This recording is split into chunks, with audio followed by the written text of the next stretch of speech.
summers long ago, and dreams that used to glitter, safely now hidden under snow.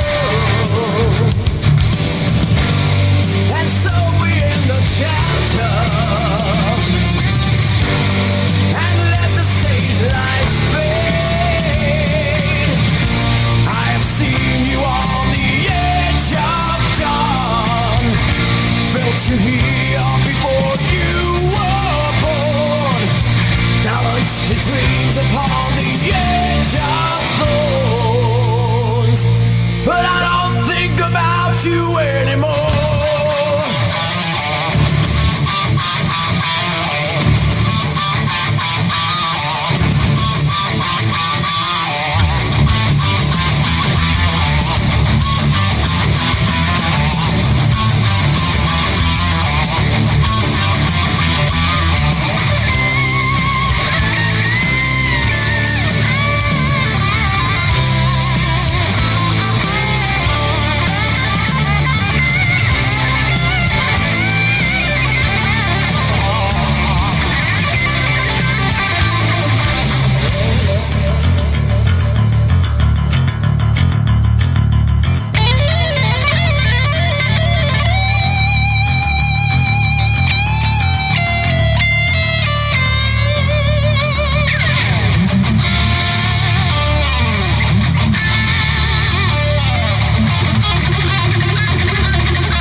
Φίλες και φίλοι, καλησπέρα. Είμαι ο Σταμάτης Μαμούτος και σας καλωσορίζω σε ένα ακόμη ραδιοφωνικό ατσάλινο ρόδο. Για τις επόμενες 2 ώρες θα είμαστε μαζί, ακούγοντας αυθεντικό heavy metal και σχολιάζοντας θέματα που αφορούν τη λογοτεχνία του φανταστικού, καθώς επίσης και του ευρύτερου ρομαντικού πεδίου. Αν και η αλήθεια είναι ότι σήμερα θα κάνω ορισμένες παρεκκλήσεις από την συνηθισμένη μουσική μας θεματολογία και θα παρουσιάσω ένα μαύρο ατσάλινο ρόδο. Μαύρο γιατί προσκεκλημένοι στο στούντιο του rockmachine.gr είναι ο μπασίστας, τραγουδιστής και επικεφαλής της ελληνικής black metal μπάντας Dreadful Relic, ο Commando Wolf, και ο κιθαρίστας της μπάντας ο Henker. Με τον λύκο του ελληνικού black metal και τον φίλο των Henker θα κάνουμε μια 2ωρη συζήτηση, στην οποία θα αναλύσουμε την σχέση του μαυρομεταλλικού ήχου με την φανταστική λογοτεχνία, την ιστορία της ελληνικής αλλά και της ευρύτερης black metal σκηνής και βέβαια λεπτομέρειες για τους Dreadful Relic. Παιδιά, καλώς ορίσατε στο ατσάλινο ρόδο. Καλησπέρα, ευχαριστούμε για την πρόσκληση. Λοιπόν, παιδιά, πριν περάσουμε στη συζήτησή μας, να ζεστάνουμε έτσι τις μηχανές, αυτή είναι η τακτική που ακολουθούμε. Ξεκινάμε με ένα τραγούδι για να ζεστάνουμε τις μηχανές. Σήμερα θα ξεκινήσουμε όχι με ένα black τραγούδι, αλλά με έναν διαχρονικό, κλασικό, μεταλλικό ύμνο. Πρόκειται για το Honor and Blood, τον Tank, από τον ομώνυμο δίσκο που κυκλοφόρησαν το 1984. Λοιπόν, πάμε να ακούσουμε τους Tank σε αυτό το αγαπημένο κομμάτι του New Wave of British Heavy Metal και μόλις επιστρέψουμε θα ξεκινήσουμε την συζήτησή μας και την συνέντευξη με τους Dreadful Relic.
Όπως είπα και στην αρχή της εκπομπής, σήμερα είναι μια πολύ ιδιαίτερη εκπομπή, γιατί εδώ στο στούντιο του rockmachine.gr φιλοξενούμε την δύο μέλη της ελληνικής black metal μπάντας Dreadful Relic. Και παιδιά, ας εισέλθουμε σιγά σιγά στην συζήτησή μας, και θέλω να ξεκινήσω με μια ερώτηση που συνηθίζω να κάνω στους μουσικούς που φιλοξενώ κατά καιρούς στην εκπομπή μας.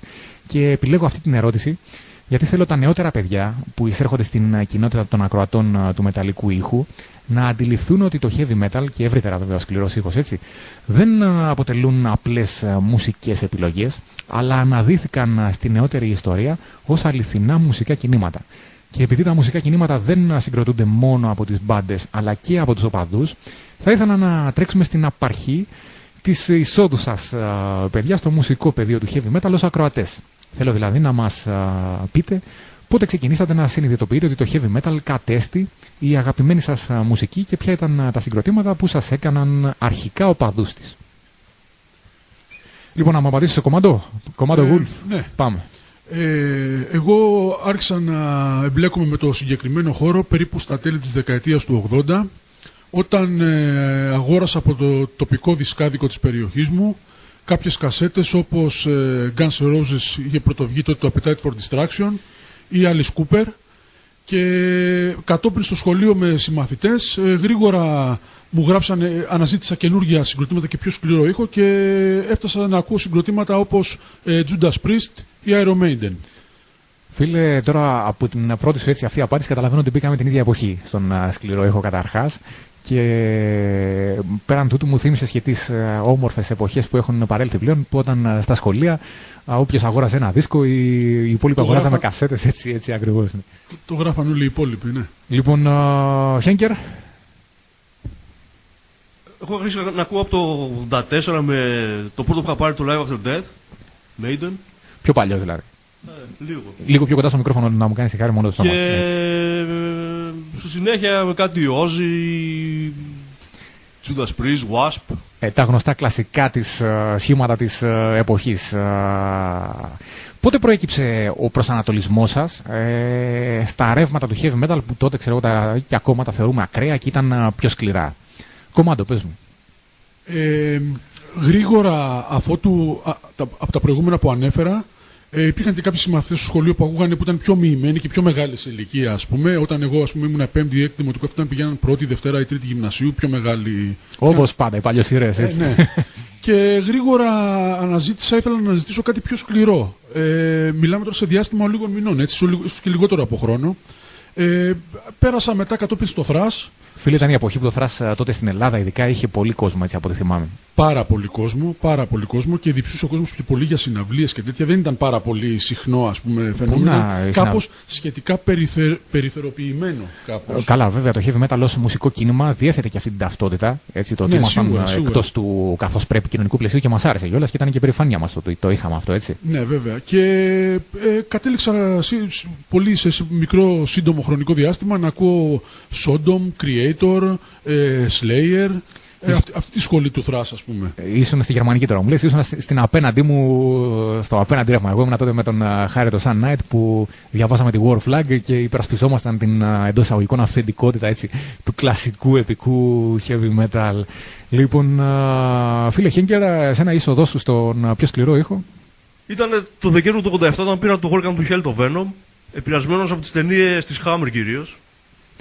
Και με τους Venom γίνεται η πρώτη εισαγωγή, αν και η Venom ήταν στο μετέχνιο, έτσι, του New Wave of British Heavy Metal που γινόταν λίγο πιο. Bathory, Celtic Frost μετά. Αυτό ήθελα να μου πεις, γιατί τα δικά σου τα ακούσματα από αυτά που μου λες φαίνεται ότι ήταν πιο μαύρα και πιο κοντά στο black από. Είχα επηρεαστεί με τις ταινίες πιο πολύ γι' αυτό. Έτσι, γιατί αυτά που μου έλεγε τώρα ο Λίκος ήταν. Και από το κλασικό το Tomb of Dracula της Marvel, τα comics. Καλά, αυτή. Θα τα πούμε αργότερα αυτά, έτσι, για την φανταστική λογοτεχνία. Από αυτά και γι' αυτό το είχα ρίξει πιο πριν. Πρέπει να ήταν και από τους πρώτους. Εκείνη την εποχή στην Ελλάδα δεν υπήρχε πολλοί κόσμος που να καταπιάνεται με αυτά τα θέματα, έτσι. Τότε πιο πολύ όλα αυτά τα λέγανε. Τεντάσαν στο thrash και στο speed, δεν λέγανε black metal. Α, μπράβο, ναι, δεν είχαν αυτονομηθεί ακόμα ως ξεχωριστά ρέματα. Μπράβο, είσαι από τους πρωτογενείς, λοιπόν, φίλε. Λοιπόν, παιδες, προσωπικά έχω αναφερθεί εκτενώς μέσω της εκπομπής αλλά και μέσω της αρθογραφίας μου στην περίοδο που έγινα και εγώ οπαδός της heavy metal μουσικής, στα δρόμενα εκείνης της εποχής και τότε δηλαδή που η αγαπημένη μας μουσική συνιστούσε κίνημα με πεζοδρομιακή δυναμική. Έχω μιλήσει για τα στέκια, για τις συνήθειες, για τον συνολικό τρόπο ζωής του παλιού heavy metal. Έχουμε κάνει και εκπομπή που είχαμε αφιερώσει σε αυτό το πεδίο και έχω γράψει και εγώ πολλές φορές άρθρα με τέτοιο περιεχόμενο. Θέλω τώρα από εσάς να μας πείτε, με βάση τις δικές σας εμπειρίες, αν έχετε έτσι να θυμηθείτε κάποια στέκια που προλάβατε, κάποια μπαρ, κάποια μεταλλικά κλαμπ που συχνάζετε ή για κάποια πρόσωπα έτσι, εκείνης της εποχής. Μιλάμε βέβαια για τέλη δεκαετίας 80 έτσι, και αρχές 90s. Πολύ σύντομα, αφότου άρχισα εγώ προσωπικά να εμπλέκομαι με αυτή τη μουσική και βάσει των παρεών, ας πούμε, κάποιοι είχαν και μεγαλύτερα αδέρφια, κάποιοι συμμαθητές, ξέρω εγώ, στο σχολείο, οι φίλοι από τη γειτονιά είχαν και μεγαλύτερα αδέρφια και αρχίσαμε να αναζητούμε και μέρη όπου μπορούμε να ακούσουμε και αυτή τη μουσική. Βέβαια ήταν πολύ δύσκολο τότε να ακούσεις ακριβώς τη μουσική που θες, δηλαδή Slayer, Sodom, δεν θυμάμαι κάπου να έπαιζε, μπορεί να έπαιζε κάπου 1-2 κομμάτια, ξέρω εγώ, αλλά γενικώς δεν έπαιζε, βρίσκαν πιο πολύ hard rock και heavy metal. Ναι. Εγώ επειδή είμαι και από τα δυτικά προάστια, το πρώτο μαγαζί έτσι, που επισκέφτηκα με κάποιους συμμαθητές, ήμασταν και νεαροί στην ηλικία, δεν μας αφήνανε και πολύ τότε. Βέβαια, ναι. Ήταν το Fame στο Περιστέρι. Φίλε, ήθελα ακριβώς να σε ρωτήσω γι' αυτό. Για πες για το Fame. Μεγάλη ιστορία, έτσι. Μεγάλη ιστορία το Fame. Ναι. Είχαν 3 αδέρφια στην αρχή. Μετά ανέλαβε καινούριος ιδιοκτήτης. Ήταν τότε σημείο σταθμός στο Περιστέρι. Και γενικά για την Δυτική Αττική, νομίζω, τους μεταλλάδες της Δυτικής Αττικής, έτσι. Ναι, έπαιζε πολύ καλό πρόγραμμα. Τα παιδιά που κάνανε πολλές φορές κάνανε πρόγραμμα και παιδιά που ακούγανε, που ήταν σχετικοί με το. Οι ιδιοκτήτες του ακούγαν ήταν κυρίως το rock, ας πούμε. Παίζαν κάποια κλασικά rock και τέτοια, ας πούμε, άντε κάτι πιο hard rock. Αλλά επειδή αναλαμβάνανε και παιδιά αργότερα TJ που ήταν μοιημένοι στο χώρο, παίζανε πιο σκληρή μουσική, δηλαδή από heavy και thrash. Ναι. Συζητάμε για κάτι πιο ακραίο, ας πούμε, δεν είναι. Εντάξει, ναι, συζητάμε. Ένα άλλο μαγαζί πάλι που επισκεπτόμαστε κάπως σχετικά συχνά ήταν το Melody στο Περιστέρι. Αυτό ήταν δίπλα από ένα δισκάδικο που ξεκίνησα πριν που ανέφερα να παίρνω τις κασέτες. Το Melody έπαιζε κυρίως garage, αλλά έπαιζε και κάποια metal τύπου Motorhead, τύπου τέτοια πράγματα. Ναι, έχει το μετέχνη του punk metal. Και επειδή ήταν λίγο πιο βία τα πράγματα, επειδή πήγαιναν κάποια αδέρφια ενός φίλου μου εκεί πέρα και μας πέρανε καμιά φορά. Ναι, και έπαιζε κάποια τέτοια. Μετά υπήρχαν και κάποια κλαμπ. Το Χωρίς Ανάσα, να θυμηθούμε. Χωρίς Ανάσα στην Καβάλα. Το πρώτο Χωρίς Ανάσα, στην πιο χαμηλά από το ήταν πιο κοντά στο Παλατάκι. Με τον Τάκαρο, το Βουγγελάδο στην πόρτα, έτσι θυμάμαι. Κλασική. Τότε ήμασταν και μικροί και τον έβλεπαμε και ήταν και τεράστιος. Φίλε, το θηρίο, να το θυμάμαι. Και τα γηπαιδικά τότε είχαν μπει Περιστέρι, Εγάλεο, ας πούμε, και Ολυμπιακή, ξέρω εγώ πολύ. Θυμάμαι πάρα πολύ. Βέβαια, όλα αυτά είχαν διαποτίσει την κουλτούρα του heavy metal εκείνης της εποχής, έτσι. Ήταν αυτονόητο. Δηλαδή, όταν άκουγες αυτόν τον ήχο, έπρεπε να ήσουν και σε μια ομάδα, ξέρω εγώ. Εγώ που δεν πολύ ασχολούμουν με το ποδόσφαιρο, υποστήριζα κάποια ομάδα, αλλά ξέρεις, πολλοί τους το έλεγα και με κοιτάγανε και λίγο περίεργα. Τι έγινε, πού ξεφύτρασα. Ναι, ή ξέρω εγώ, θέλω να κρύψω κάτι, ενώ ήταν πραγματικά δεν πήγαινα πολύ, ας πούμε, στο γήπεδο. Πάρα πολύ γνωστοί πηγαίναν, ήξερα, ήταν σχεδόν η θύρα 7, σύχναζε εκεί. Μα το Χωρίς Ανάσα το θυμάμαι, γιατί και εγώ ήμουν Ολυμπιακός. Τον θυμάμαι το Βουγγελάτο και τα αδέρφια, ήταν 2 που ήταν στη θύρα 7. Ουσιαστικά ήταν οι επικεφαλείς όσων ήμασταν, ας το πούμε εντός εισαγωγικών επικεφαλείς, έτσι, οι heavy μεταλλάδες. Και η θύρα 7 εκείνη την εποχή, παιδιά, το έχω ξαναπεί, έμπαινες μέσα και την έβλεπες όλοι με μαύρα μπλουζάκια. Μαύρα μπλουζάκια και μακριά μαλλιά. Είχαν όλοι το χαρακτηριστικό του μπρελόξ, το ελαστικό το παντελόνι. Ναι, να κρέμεται. 7-13. Συνήθως το Ανάσα, επειδή ξέρω και γνωστούς μου, όσοι ήταν άλλη ομάδα θα βγάζαν τα μπρελόκ. Δεν μπαίνανε με 21, ξέρω εγώ, ή 13. Το κάθε μαγαζί είχε τους οπαδούς που σύχνασαν κυρίως, έτσι, από ό,τι θυμάμαι. Αυτό ήταν και μέσα στον Πειραιά, βέβαια, το θυμάμαι έτσι. Τώρα στο στυλ που άκουγα κι εγώ, ας πούμε, θυμάμαι έπαιζε 3 κομμάτια στην αρχή. Έπαιζε 3 κομμάτια στην αρχή, όχι όλο το πρόγραμμα. Ναι. Μετά αργότερα, πολύ αργότερα έγινε να παίζει πιο πολύ Black Death, ξέρω εγώ. Έπαιζε 3 κομμάτια φράση στην αρχή. Αργότερα πιστεύω μετά, εκεί στο δεύτερο μισό δεκαετίας 90, κάπου στα Middle 90s, κάπου εκεί πρέπει να κάπου εκεί έπαιζε πιο πολύ. Ναι. Έπαιζε πιο πολύ. Αλλά στην αρχή έπαιζε 3 κομμάτια. Ήταν ο Άγγελος ο Γεωργιόπουλος ο γνωστός τότε. Ναι. Και έπαιζε 3 κομμάτια θράση. Αυτό λέγαμε τότε, ας πούμε. Ότι... Και μόνο ότι οι θρασάδες ήταν πάρα πολύ. Γιατί θυμάμαι για την Καλυθέα γινόταν εκδρομές κανονικά θρασάδων για να πάνε στο Χωρίς Ανάσα να ακούσουν μουσική. Ήταν πολύ. Μετά αργότερα άνοιξε ένα κλαμπ δίπλα από τα κτέλ στο Κηφισό, το Αγκάθι. Γίνανε κάποιες συναυλίες. Ναι, το θυμόμαστε. Ναι. Εκεί είχαμε πάει, όταν ήταν να πάμε, ήρθαν κάποιοι γνωστοί μου και μου λένε: πάμε σε αυτό το κλαμπ που άνοιξε, γιατί έχω ακούσει ότι θα παίξει θρας. Δεν ήταν τόσο πολύ. Ήταν είδηση. Ναι, ήταν είδηση. Δηλαδή να παίξει και ξεκίνησε με Slayer. Με την πρώτη μέρα που άνοιξε, το πρώτο βράδυ, ξεκίνησε με Slayer. Το θεωρούσαμε, δηλαδή, το λέγαμε, το συζητάγαμε, ας πούμε, ότι ήταν κάτι πολύ. ακραίο, ας πούμε, για την εποχή. Σας την έκανε τη χαρή τελικά, το έπαιξε το κομμάτακι το Slayer που θέλατε, έτσι. Ναι. Κανονικά. Θες να μου πεις κάποια fanzines ή κάτι άλλο, πρέπει να περάσουμε να ακούσουμε το επόμενο τραγούδι που έτσι θυμάσαι από εκείνη την εποχή. Fanzines τότε βγαίνανε πολλά, αλλά ήταν πολλά και επηρεασμένα από την σκηνή grind punk και τέτοια και ήταν ανεμειγμένα συνήθως. Ναι, ναι. Αλλά μετά το 90, αμιγώς fanzines που ασχολούνταν με το χώρο του Black and Death, το underground Black and Death, ήταν το Batfuck, κλασικό fanzine, ειδικά το Tevkos 4 και 5 ήταν πιο πολύ στο χώρο, είχε πιο πολύ Είχε εστιάσει έτσι, στο Black. Ήταν το Decapitated, που ήταν το πέμπτο Tevkos. Τα πρώτα Tevkos είχαν κάποια έτσι hardcore και punk της θεματολογία. Το πέμπτο Tevkos ήταν πολύ στο χώρο αυτό. Πεταγμένο στο Black, ναι. Το Goatron ήταν ίσως το πρώτο fanzine που ήταν αμιγώς black metal τελείως. Ήταν το Diablo Autopsy 2 Tevkos από την Καλιθέα. Πατριωτάκια μου, εκεί, γειτονάκια. Ναι. Το Blasphemous που το βγάζαν τα παιδιά από Νεκρομάντια και από τον Ημιτό, 2 Tevkos. Και αργότερα ήταν το Pesten, που δεν είχε διαδοθεί πολύ, ήταν του Henker το Zain, και ένα που βγάζε εγώ, το Valachian Tyrant. Ωραία, λοιπόν, τώρα θέλω να ακούσουμε ένα κομμάτι της δικής σας επιλογής που έχει να κάνει με εκείνες τις πρώτες σας μουσικές επιλογές. Λοιπόν, για πες μου, Λίκε, τι τα ακούμε τώρα? Λοιπόν, θα ακούσουμε το Circle of the Tyrants στην έκδοση από το άλμπομ του Megatherion του 1985. Είναι χαρακτηριστικό αυτό το άλμπομ, δηλαδή έπαιξε ίσως τη μεγαλύτερη επιρροή που είχαμε για να ξεκινήσουμε το συγκρότημα. Δηλαδή, όχι, και η μουσική αλλά και η θεματολογία του και όλο το στήσιμο του άλμπουμ γενικά είναι άλμπουμ ίσως το νούμερο 1 για μας σε επιρροές των Dreadful Relic. Πάμε λοιπόν, αναφερόμαστε στους θρυλικούς Celtic Frost βέβαια. Πάμε να ακούσουμε το Circle of Tyrants και επιστρέφουμε για να συνεχίσουμε την συνέντευξη με τους Έλληνες Blacksters Dreadful Relic.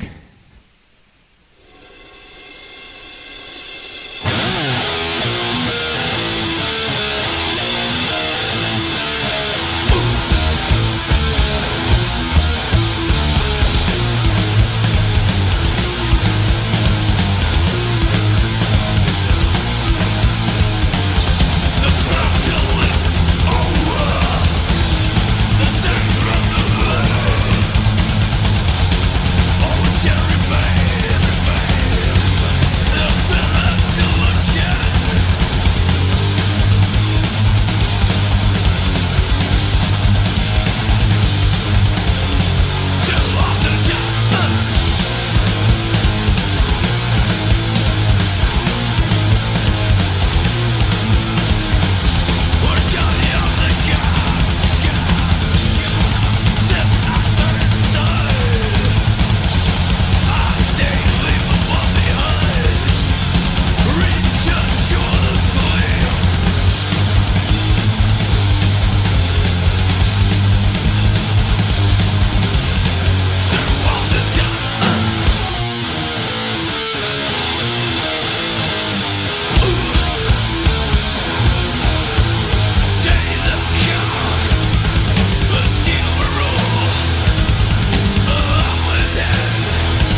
Θέλω, παιδιά, να επιστρέψουμε τώρα στις ερωτήσεις.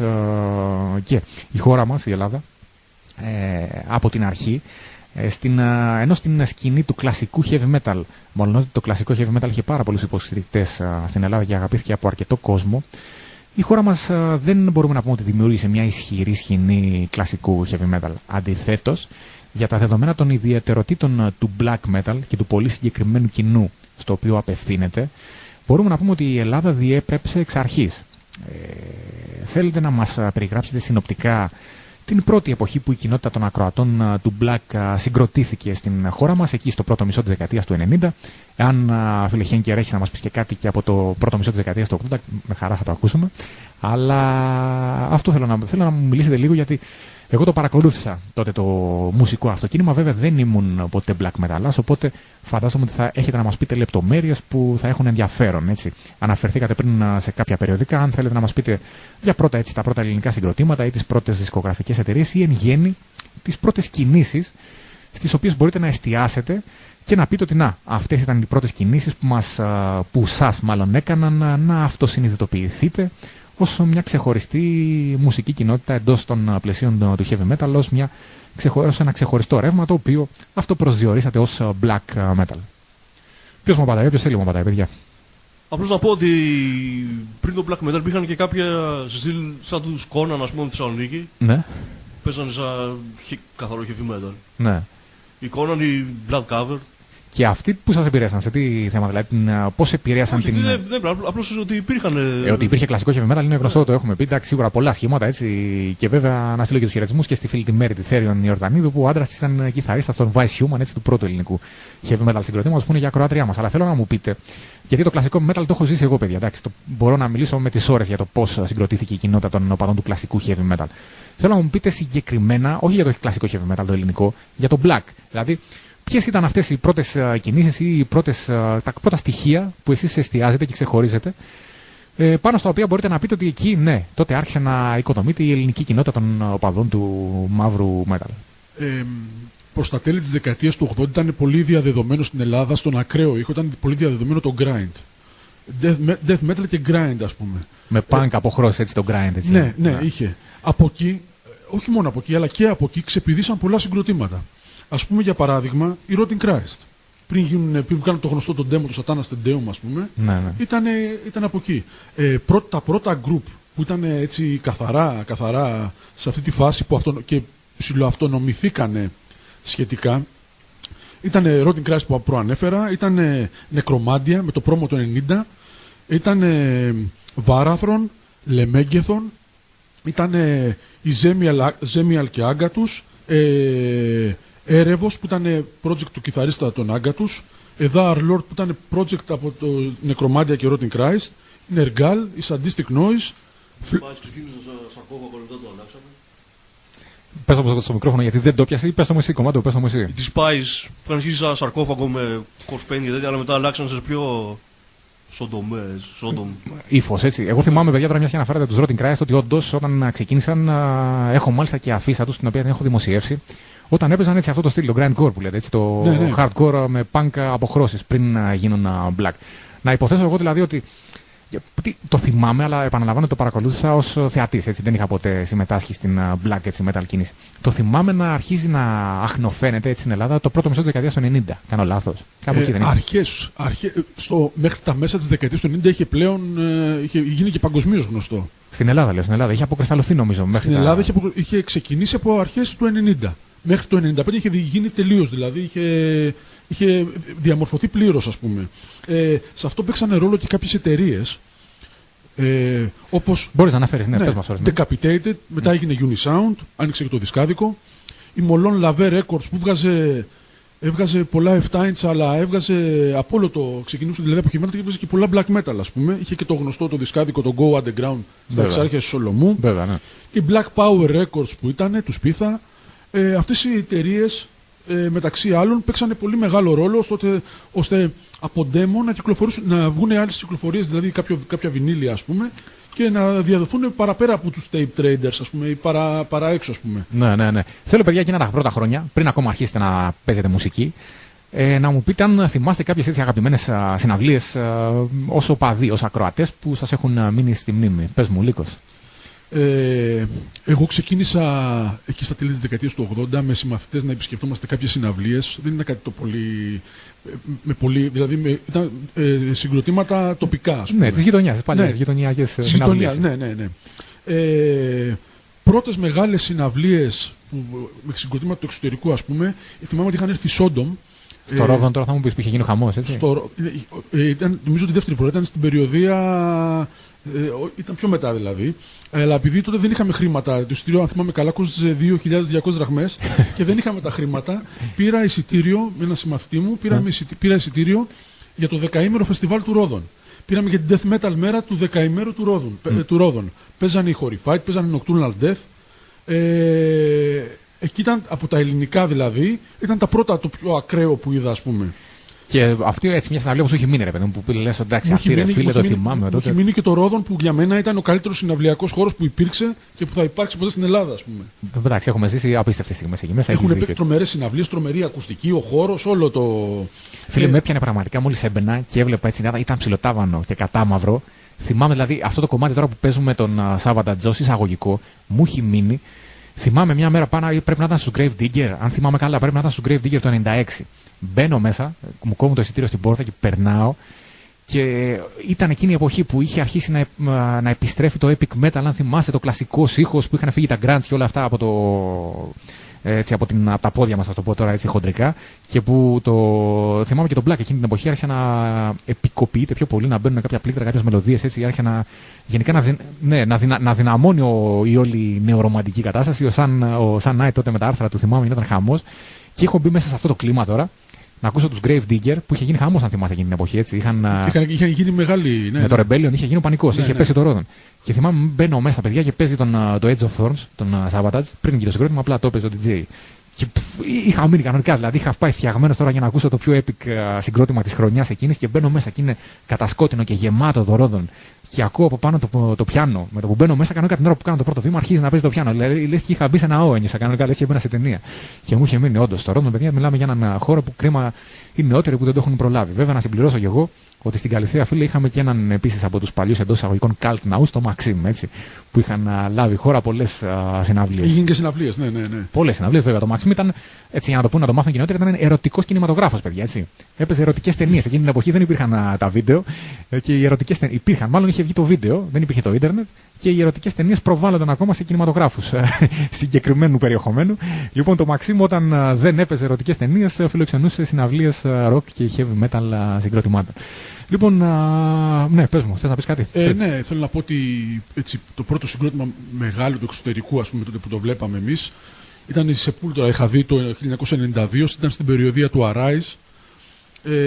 Ήταν το πιο ακραίο που είχα δει τότε που υπήρχε, ας πούμε, σε σχέση με τα υπόλοιπα. Και θυμάμαι τους είχαμε δει και στον δρόμο με το Πούλμαν που ερχόντουσαν. Ήταν τρομερή συναυλία. Παίξαν και τρομερά μετά, ας πούμε. Ήταν και στον κολοφόνα του τότε, θα πούμε έτσι, με το Arise. Πραγματικά η Sepultura. Ακραία συναυλία που δεν είχα πάει εγώ. Είχε πάει ο Χίγκερ, αλλά εγώ δεν είχα πάει. Γιατί θυμάμαι στο γυμνάσιο, ήμουν εγώ στην πρώτη γυμνασίου. Είχαν πάει τη τρίτη γυμνασίου. Ήταν του King Diamond στην περιοδία του Conspiracy. Εντάξει, είχε κάνει και μεγάλο τότε. Είχε ακουστεί και πολύ, ας πούμε, με ένα φέρετο που είχε κάνει κάποια εφέ. Το show, ναι. Αυτό ήταν τότε πολύ, δηλαδή. Θεωρώ ήταν πολύ. Πολύ ακραίο, ναι. Και πολύ ακραίο να πας. Δηλαδή ήταν δακτυλοδεικτούμενοι αυτοί που είχαν πάει στο σχολείο. Φίλοι, να σου θυμίσω ότι κάτι ανάλογο συνέβη και με τον Alice Cooper ακόμα την εποχή του Trash, έτσι. Δηλαδή το show του, το horror show ήταν θεωρείται πολύ ιδιαίτερο. Στην συναυλία, μάλιστα, θυμάμαι στην Λεωφόρο Αλεξάνδρας, είχε απογοητευτεί αρκετός κόσμος. Γιατί δεν είχαν δει αυτό που όλοι γράφανε, ότι αποκεφαλίζεται και βγάζει την κούκλα τελευταία στιγμή. Ναι, και το λέγανε πολύ τότε. Ήταν χαμός και δεν ήταν το show του τελικά αυτό. Που εντάξει, ήταν και μικρός ο χώρος, βέβαια, ήταν και η Ελλάδα, δεν είχε μεταφέρει όλο το stage προφανώς. Τότε υπήρχε όλο αυτό με το stage show, υπήρχε και λόγω του Ozzy Osbourne που είχε ακουστεί με την νυχτερίδα που δάγκωνε. Καλά, αυτά τα είχε. Ναι, εντάξει. Ναι, αλλά και περιμένανε πολλοί να δουν και τέτοια, ας πούμε, από κάποιο. Αλλά στην Ελλάδα ήταν λίγο πιο. Η αφήγηση είχε απλωθεί. Στα πλαίσια της αφήγησης όλα αυτά τα γεγονότα, ξέρεις, είχαν αποκτήσει μια διάσταση. Και τα περιοδικά βοηθάγαν, ας πούμε, στα κανάλια δεν έβρισκες πολλές αναφορές, ας πούμε, και περίμεναν πολλοί να δούνε. Είχε κάποιο μυστήριο όλο το άλλο από πίσω και αυτό ήταν και η μαγεία του σκληρού ήχου σε όλα τα είδη, πιστεύω. Όχι μόνο σε αυτά που ακούμε εμείς, ας πούμε. Βέβαια. Λοιπόν, πάμε. Δεύτερη επιλογή σας, παιδες, για σήμερα. Δική σας έτσι επιλογή. Τι θα ακούσουμε? Βλέπω εδώ ότι μου έχει γράψει Sodom. Sodom, ναι. Ωραία. Θα ακούσουμε ένα κομμάτι Sodom από ένα δεύτερο άλμπουμ που όταν ξεκινήσαμε σαν Dreadful Relic το είχαμε σε σημείο αναφοράς. Είναι από το Obsessed by Cruelty, 1986. Ωραία. Λοιπόν, να πάμε να ακούσουμε τους Γερμανούς και επιστρέφουμε για την συνέχεια της συνέντευξης.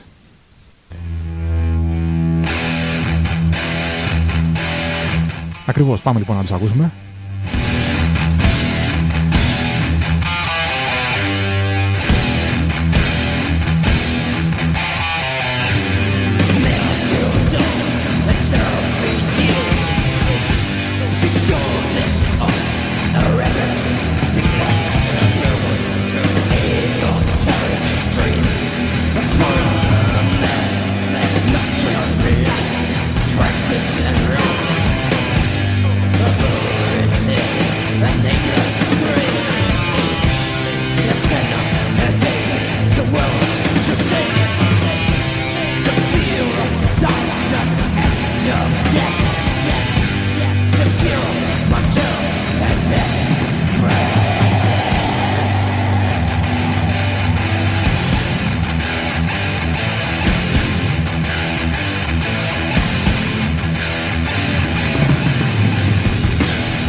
Λοιπόν, με τους Sodom Moshalli να στείλω βέβαια και τους χαιρετισμούς στην ξαδέρφη μου την Έλενα που έχει εισέλθει στο chat.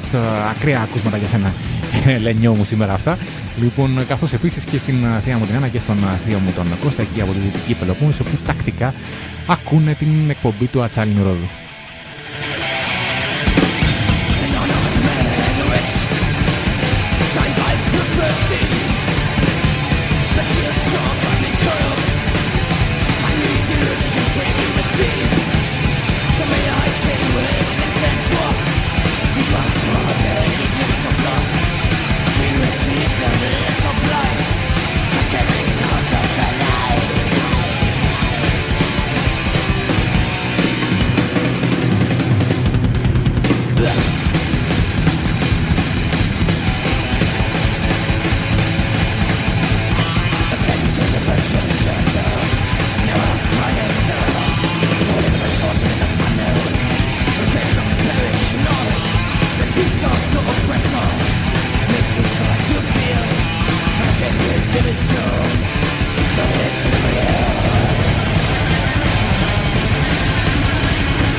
Λοιπόν, επιστρέψαμε στην συνέντευξη με τους Dreadful Relic και παιδες.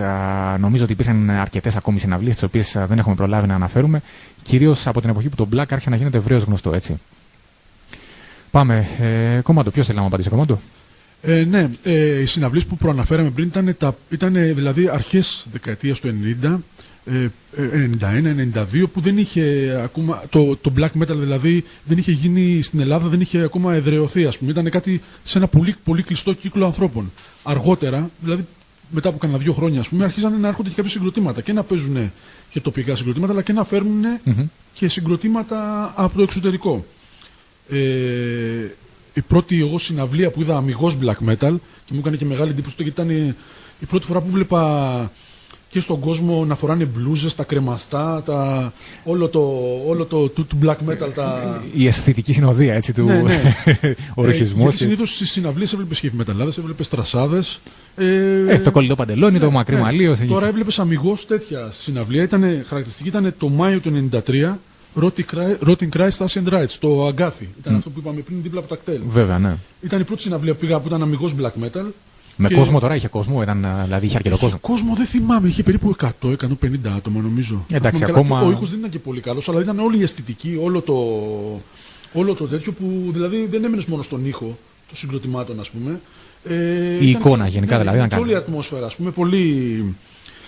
Και άλλη μια πολύ καλή συναυλία πάλι, τον ίδιο χρόνο του 1993, Δεκέμβριο του 1993, ήταν. Δεν παίζανε ακριβώς black metal, αλλά επειδή προχώρησαν από black metal ήταν η Tiamat. Λεγόταν Τρεμπλίνκα και γίνανε Tiamat. Ναι. Το Δεκέμβριο του 1993 στο Un Club. Ήταν για μένα και αυτή πολύ κορυφαία συναυλία, ας πούμε. Σημείο αναφοράς, έτσι. Σημείο αναφοράς, ναι. Βέβαια. Και μετά ακολουθήσανε και κάποιες πάλι, ας πούμε, καλές συναυλίες που ήταν Samal Rotting Christ Nergal το 1994 στο Un και κορυφαία ήταν η Mortuary Drape το 1995 στο Un πάλι. Που έγινε χαμός, ας πούμε, και από θέμα ήχου και από θέμα αισθητικής. Είχαν βγει με όλα τα. Τι κόσμο είχαν αυτές οι συναυλίες, θυμάσαι, τι κόσμο είχαν. Η Tiamat είχε κόσμο, θυμάμαι ήταν γεμάτο το Αν. Δηλαδή αυτό είχε αρχίσει πλέον το Black να ξεπερνάει τα στενά όρια της παρέας και του underground, του cult underground, έτσι. Είχε αρχίσει να έχει πιο πολύ κόσμο, αλλά όχι τόσο όσο θα είχε από το 95 και μετά, ας πούμε. Εντάξει, αλλά είχε αρχίσει να έχει, όντως, ναι. Παιδιά, από το 95 και μετά μιλάμε πλέον και για συναυλίες, εγώ θυμάμαι και σε ανοιχτούς χώρους. Αν θυμάμαι καλά, είχαν παίξει και στα Rockwave, βέβαια. Θυμάμαι τους Immortal, δηλαδή στο Rockwave, έτσι που είχε. Οι Emperor είχαν παίξει το ανοιχτό που ήταν το 97. Το Ολυμπιακό στάδιο, μπράβο. Στο Metal Invader το περιοδικό, αν θυμάμαι καλά, ήταν αυτό. Ναι. Ήταν στο Metal Invader. Ήταν η Venom, Emperor, Vigil Steel, νομίζω, Rotting Christ. Theatre of Tragedy, αν θυμάμαι καλά. Ναι, είχαν παίξει. Η Venom, νομίζω, ήταν. Δεν θυμάμαι, δεν του παρακολουθώ έκτοτε, ότι παίξαν με την κλασική τριάδα. Έτσι, μπράβο. Ναι. Γιατί αυτά είναι όντως να το διευκρινίσουμε, επειδή μιλάμε τώρα για την πρωτογενή εποχή του Black στην Ελλάδα. Τώρα μετά το 1995 άρχισε να μαζεύει πάρα πολύ κόσμο. Έτσι. Βέβαια, έκτοτε έχουν περάσει πολλά χρόνια, θα τα πούμε στη συνέχεια. Λοιπόν, θέλω πέτες τώρα, για να μην χάσουμε και την ροή του χρόνου, να μου πείτε, πέρα από ακροατές, με συγχωρείτε, ποια ήταν η εποχή που αρχίσατε να ασχολείστε και με τη μουσική και να πιστεύετε ότι, μάλλον να βλέπετε σοβαρά το ενδεχόμενο να γίνετε μουσική σε ελληνικά μεταλλικά συγκροτημάτα. Πες μου κομμάτι πρώτα. Αρχικά εσύ ξεκίνησες με μπάσο και φωνητικά απευθείας ή διάλεξες κάτι άλλο? Όχι.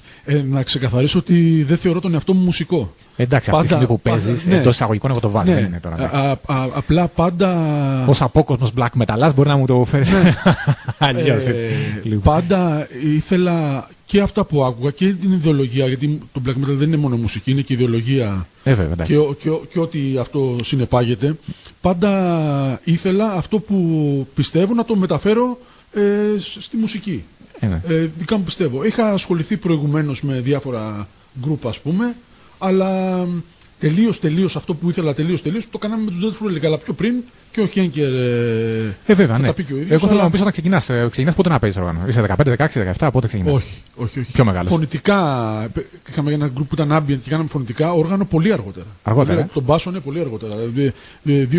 2007 ξεκίνησα τον μπάσο να παίζω μπάσο. Και ο κιθαρίστας? Εγώ είχα από το 1994 που είχα ανταλλάξει με τον Owen από τους Funebre Inferi. Μου είχε δώσει την κιθάρα του και του είχα δώσει ένα μικρό αρμόνιο. Ένα συνθεσάζερ μικρό, είχαμε ανταλλάξει. Ναι. Και από εκεί είχα αρχίσει και.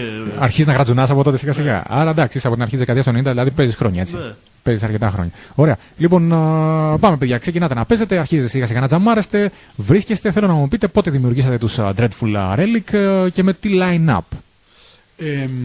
Dreadful Relic που ξεκίνησα εγώ, ήταν μια δικιά μου ιδέα.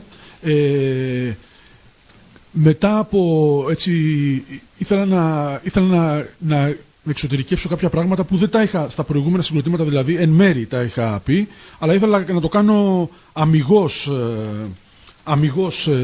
με αμιγώς αυτό το κόνσεπτ, ας πούμε.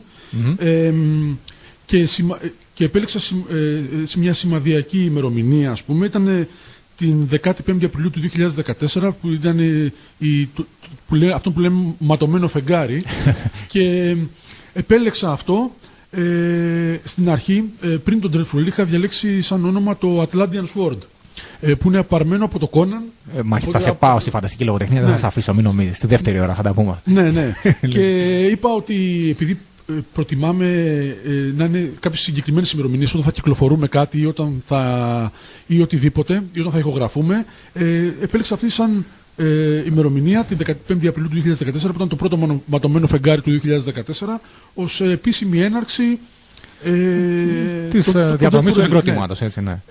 Φίλε, θέλω να σε ρωτήσω μετά, γιατί είχα δει 21η Δεκέμβρη η κυκλοφορία, αν θυμάμαι καλά. Θα το πούμε αργότερα, έτσι, αυτό. Ναι, το demo, η πρώτη κυκλοφορία ήταν 21η Δεκέμβρη. Ωραία, θα τα πούμε μετά. Λοιπόν, πότε, για ποια ημερομηνία μιλάμε, το 2014 ξεκινάτε, έτσι. Το 2014, ναι. Και κατευθείαν μου ήρθε στο μυαλό, ο Χένκελ κατευθείαν. Όταν όμως ξεκινήσαμε και το συζητάγαμε, τηλεφώνησα αμέσως την επόμενη μέρα αν μπορεί να παίξει, είχα στο μυαλό μου κάποιο line-up, όπως στο στυλ όπως έκανε ο Paul Chain, ας πούμε, που χρησιμοποιούσε ένα-δυο μουσικούς και οι υπόλοιποι που χρησιμοποιούσε μουσικούς ήταν διαφορετικοί σε κάθε κυκλοφορία. Ναι, ο session δηλαδή, έτσι ουσιαστικά αυτό. Ναι, αλλά επειδή λειτουργήσε το πρώτο line-up, λειτουργήσε πολύ καλά και λειτουργεί πολύ καλά. Αποκριστάλλω. Αυτό, ναι. Δηλαδή στην ουσία είμαι ο κύριος κορμός, είμαι εγώ και ο Χένκερ. Και μετά χρησιμοποιούμε τα υπόλοιπα, τα μέλη που. Τα παιδιά τα υπόλοιπα που προσφέρουν. Μόνιμοι κι αυτοί, όχι, δεν είναι session, ας πούμε. Ουσιαστικά είστε κανονική μπάντα πλέον, έτσι. Δεν είναι αυτό που βλέπουμε, δηλαδή προς το παρόν τουλάχιστον. Βλέπουμε μια κανονική μπάντα με σταθερή σύνθεση, έτσι. Ναι, κανονικό. Λοιπόν, παιδες, καθώς πλησιάζουμε στο τέλος της πρώτης ώρας του σημερινού Ατσάλινο Ρόδο, θέλω να ακούσουμε κάτι δικό μου τώρα. Πάμε να σας πάω στο αγαπημένο New Wave of British Heavy Metal, που αισθητικά είναι κοντά σας. Λοιπόν, έχω επιλέξει να ακούσουμε λοιπόν τους Pagan Altar. Είναι μια μπάντα η οποία το 2014, την χρονιά που ξεκινήσατε κι εσείς, κυκλοφόρησε τον δίσκο Lords of Hypocrisy. Είναι παλιότερη όμως μπάντα, αλλά την έχω διαλέξει για να την ακούσουμε σήμερα, επειδή στον ήχο της συνδυάζεται άρτια, κατά την προσωπική μου εκτίμηση, και η πεζοδρομιακή και η παλιά ανδροπρεπή άβρα του New Wave of British Heavy Metal, αλλά κυρίως το Doom και ο Doom ήχος και η σκοτεινή ατμόσφαιρα. Πάμε λοιπόν να τους ακούσουμε. Pagan Altar, Lords of Hypocrisy, το τραγούδι που θα ακούσουμε, και επιστρέφουμε για την συνέχεια της συνέντευξης. Thank you.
Λοιπόν, αυτή ήταν η Παγκανάλτα. Χαίρομαι που ο φίλος ο Κώστας Epic μου γράφει ότι έχει τον δίσκο τους και εμείς φτάσαμε στο τέλος της πρώτης ώρας της σημερινής εκπομπής. Πάμε να ακούσουμε τα διαφημιστικά και επιστρέφουμε, παιδιά, για την δεύτερη ώρα και την συνέχεια της συνέντευξης με τους Έλληνες Blackster Dreadful Relic.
Επιστρέψαμε στην δεύτερη ώρα του Ατσάλινου Ρόδου, του μαύρου Ατσάλινου Ρόδου, γιατί σήμερα φιλοξενούμε εδώ στο στούντιο του rockmachine.gr δύο μέλη της ελληνικής black metal μπάντας Dreadful Relic. Και παιδες, έχουμε φτάσει στην εξής ερώτηση. Θα ήθελα αν μπορείτε να περιγράψετε συνοπτικά την μουσική σας ταυτότητα. Εγώ το βλέπω αυτό που παίζει το black metal πρωτογενές, με κύριες επιρροές από την πρώτη φάση του μαυρομεταλλικού μουσικού κινήματος.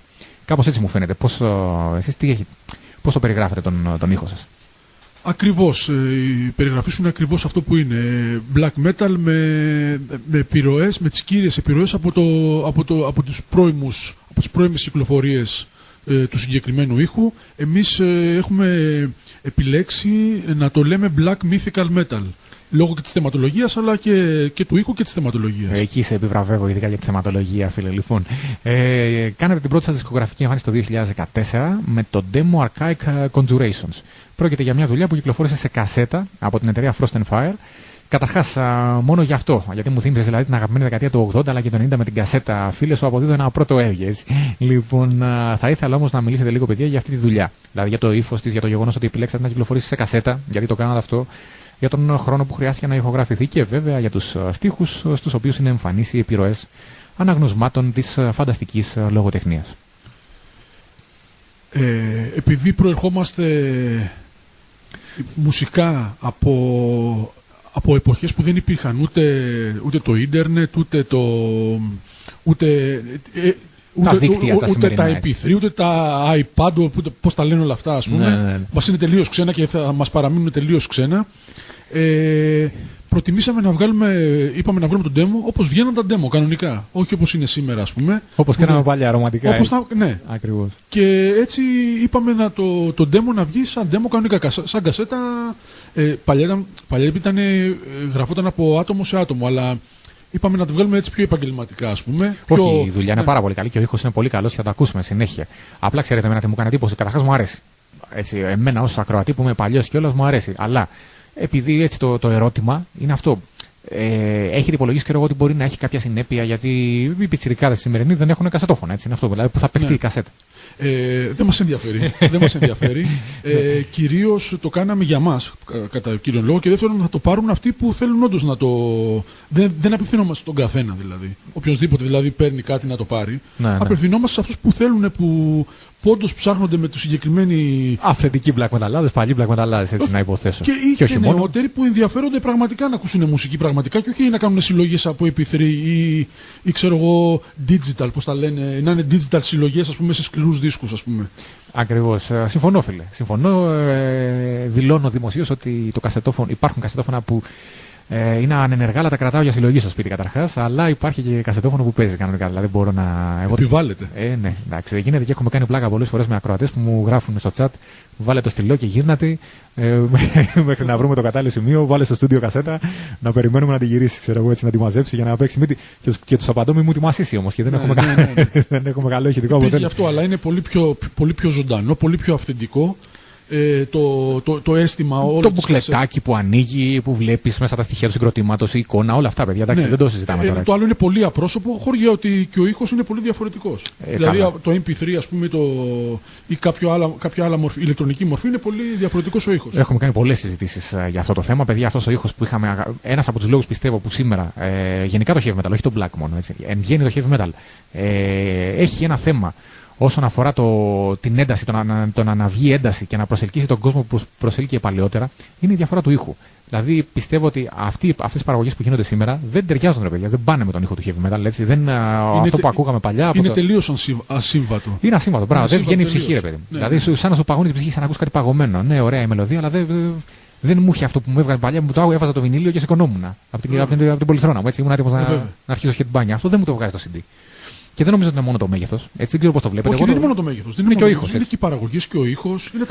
Τα πάντα παίζουν ρόλο. Βέβαια. Άμα βλέπεις, ας πούμε, βλέπω εγώ πολλά συγκροτήματα που βάζουν την κυκλοφορία online, να το κάνει streaming online. Είναι πολύ απρόσωπο. Πολύ απρόσωπο, εγώ πιστεύω. Εντάξει, είναι να κρατάς μια κυκλοφορία, να την κρατάς στο χέρι σου. Ξεκινάμε από αυτό το βασικό. Κατανοούμε βέβαια ότι ο καθένας θέλει να απευθύνει σε περισσότερο κόσμο. Εντάξει, κατανοητάνε παιδιά, έτσι. Δεν καταγγέλουμε κάτι. Εξαρτάται το είδος. Αλλά ναι, κάνει ο καθένας επιλογές του αυτό έτσι.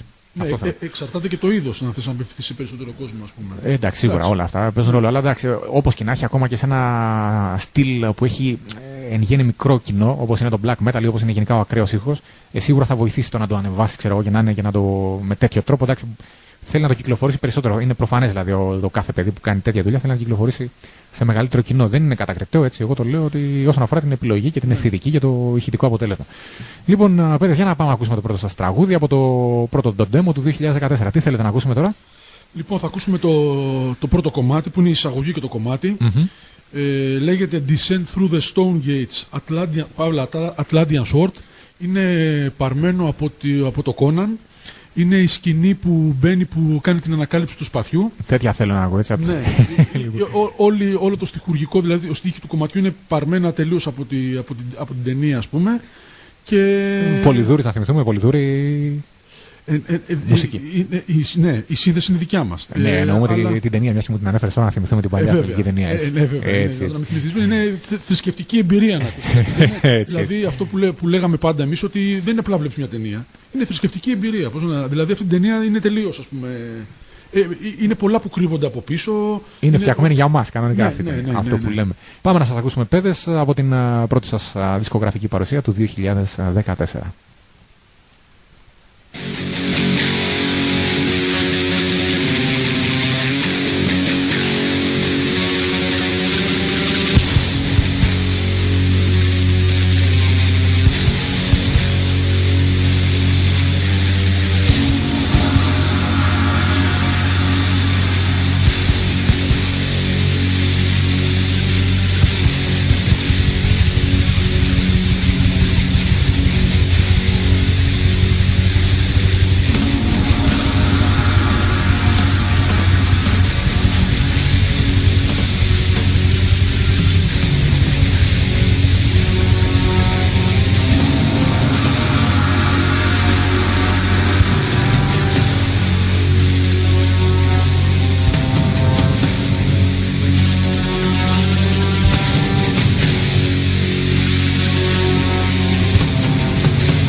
Λοιπόν, αυτή ήταν η πρώτη μουσική επιλογή των φίλων μας, των Dreadful. Λοιπόν, παιδες, έχουμε μια ερώτηση για σας στο chat. Πάμε λίγο να δούμε, να απαντήσουμε στον φίλο τον Κώστα και θα συνεχίσω εγώ τις ερωτήσεις. Λοιπόν, μας ρωτάει ο φίλος Κώστας ο Epic τη γνώμη σας για κάποια σχήματα. Λοιπόν, θέλετε να αρχίσουμε να απαντάμε ένα-ένα σιγά-σιγά? Ναι. Λοιπόν, το πρώτο ποιο είναι, γιατί βλέπετε. Η Belphegor. Ωραία, για πάμε. Εμένα προσωπικά μου αρέσουν τα πρώτα τους, το Last Supper και το Blue Sabbath. Μετά από εκεί δεν τους έχω παρακολουθήσει τόσο, αλλά τα πρώτα δύο είναι καταπληκτικό, είναι death metal καταπληκτικό, με black ατμόσφαιρα, ας πούμε. Η Behemoth, από ό,τι βλέπω εδώ, η Behemoth τα δύο πρώτα demo και το πρώτο album, το From the Pagan Wastelands, το Return of the Northern Moon και το Svendevith, πολύ καλά για την εποχή που βγήκανε και η θεματολογία τους, πάρα πολύ καλή. Μετά από εκεί δεν άξιζε να ασχοληθείς, είναι gay parade, τελείως έχουν γίνει.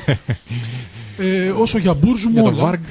Ναι, όλα. Αν και εννοείται ότι προτιμούμε, γιατί ξεκινήσαμε με τα πρώτα άλμπουμ. Όταν έπαιζε Black. Ναι, όταν έπαιζε Black.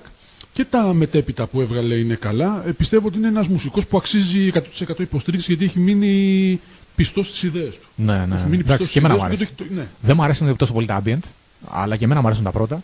Και τα πρώτα ήταν για την εποχή ήταν κάτι ξεχωριστό τελείως, ας πούμε. Είναι σχολή από μόνος του δηλαδή. Βέβαια, αυτά που έβγαλε, η θεματολογία τους όλα. Πες το. Όχι μόνο για την εποχή, γενικά.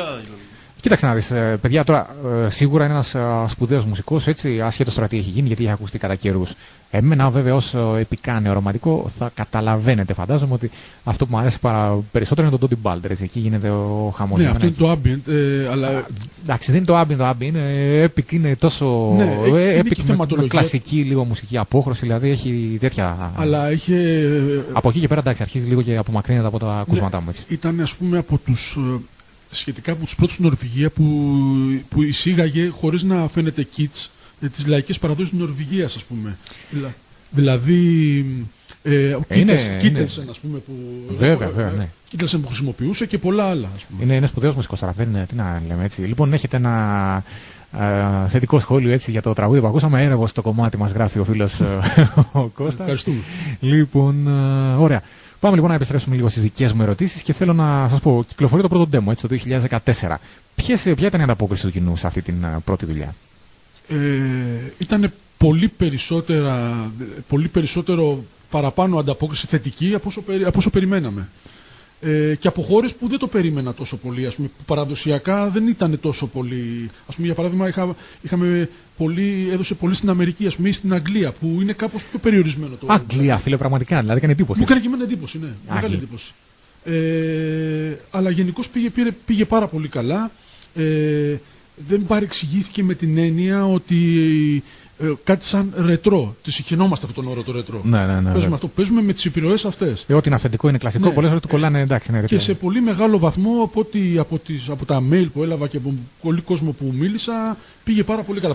Πολύ περισσότερο από όσο το περιμέναμε. Σου έδωσε δηλαδή αυτό το ευχάριστο. Δηλαδή σου δίνει το κίνητρο να συνεχίσει να κάνει κάτι που είναι δύσκολο, είναι κοστοβόρο, έτσι, έχει όλα αυτά τα γνωρίσματα. Παίζουμε ό,τι παίζουμε, το παίζουμε για μας καταρχήν, αλλά και άμα ο κόσμος καταλαβαίνει, δηλαδή υπάρχουν κόσμοι που καταλαβαίνουν, αυτό είναι κατά κάποιο τρόπο σε επιβραβεύει. Βέβαια, φίλε, να καταλαβαίνει ο άλλος τι προσπαθείς να. Να σου πω και εγώ τη γνώμη μου πάνω στο συγκεκριμένο θέμα ως συγγραφέας και ως άνθρωπος που κυκλοφορεί περιοδικά. Γιατί ισχύει και σε εμάς αυτό που λες, δηλαδή αυτό το ερώτημα. Εντάξει, εννοείται πως γράφεις για τον εαυτό σου, εννοείται πως γράφεις σε εμάς τώρα ή ο μουσικός παίζει για να εκφράσει το βαθύτερο είναι του. Αλλά παιδιά, αν ήταν να το κάνουμε μόνο για εμάς, θα πήγαμε στο δωμάτιό μας ή εμείς θα γράφαμε μόνο για εμάς και δεν θα τα δημοσιεύαμε. Από τη στιγμή που δημοσιεύεις κάτι, έχει ενδιαφέρον να δεις πώς θα ανταποκριθεί και ο κόσμος σε αυτό. Χωρίς να σημαίνει βέβαια ότι αυτό ότι κυνηγάς τον κόσμο από πίσω και πεις ότι αρέσει ή ότι μόδα υπάρχει κατά καιρούς να την εφαρμόσουμε. Άλλο πράγμα, έτσι. Άλλο πράγμα να είσαι αυθεντικός, αλλά να ενδιαφέρεσαι να δεις ποιοι σε ακούν, με ποιους διαλέγεσαι. Και άλλο πράγμα να κυνηγάς τον καθέναν από πίσω. Έτσι. Και σε εμάς δηλαδή ισχύει αυτό. Λοιπόν, παιδες, αυτά ήταν για το πρώτο σας demo. Θα περάσουμε τώρα να μιλήσουμε για τη δεύτερη δουλειά σας, για το EP. Αλλά πριν περάσουμε, θέλω να κάνω έτσι μια παρένθεση, να ακούσουμε κάτι που είναι στα μουσικά γούστα τα δικά μου, αλλά θεματολογικά. Το όνομα τουλάχιστον του συγκροτήματος είναι θρυλικό συγκρότημα. Με συγχωρείτε, ταιριάζει με αυτά που συζητούμε. Λοιπόν, πάμε να ακούσουμε άλλη μια φορά αγαπημένο New Wave of British Heavy Metal από τα παλιά. Πάμε να ακούσουμε τους Demon στο τραγούδι The Spell. Από τον δεύτερο τους δίσκο που έφερε τον τίτλο The Unexpected Guest. Πραγματικά είχε σαρώσει εκείνος ο δίσκος, έτσι καταπληκτικός, που κυκλοφόρησε το 1982.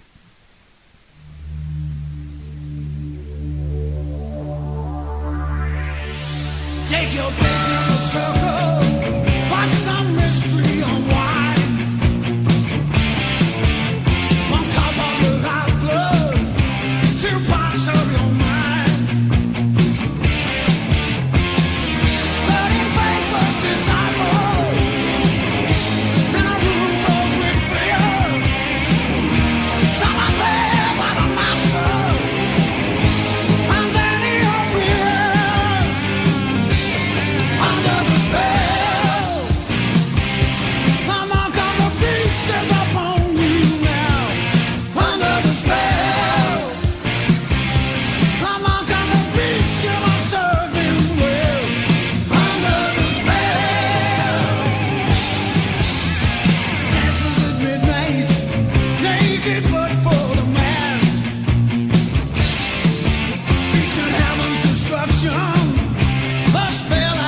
Λοιπόν, αφού μου επέτρεψαν τα παιδιά έτσι να κάνω και την New Wave of British Heavy Metal παρέμβασή μου, όπως έχω ξαναπεί, New Wave of British Heavy Metal, συζητούσαμε και εδώ τώρα όσο ακούγαμε το τραγούδι.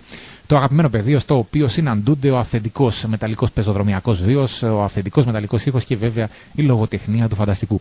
Λοιπόν, επιστρέφουμε, παιδιά. Dreadful Relic, πρώτη σας δουλειά 2014. Ποιο μπορούμε να πούμε το αγαπημένο κομμάτι, έτσι, μπορούμε να ξεχωρίσουμε κάποιο? Το αγαπημένο κομμάτι είναι το επόμενο που θα ακούσουμε. Ναι. Το που λέγεται Merlinus Redivivus. Θες να μιλήσουμε λίγο για τους στίχους του? Ναι.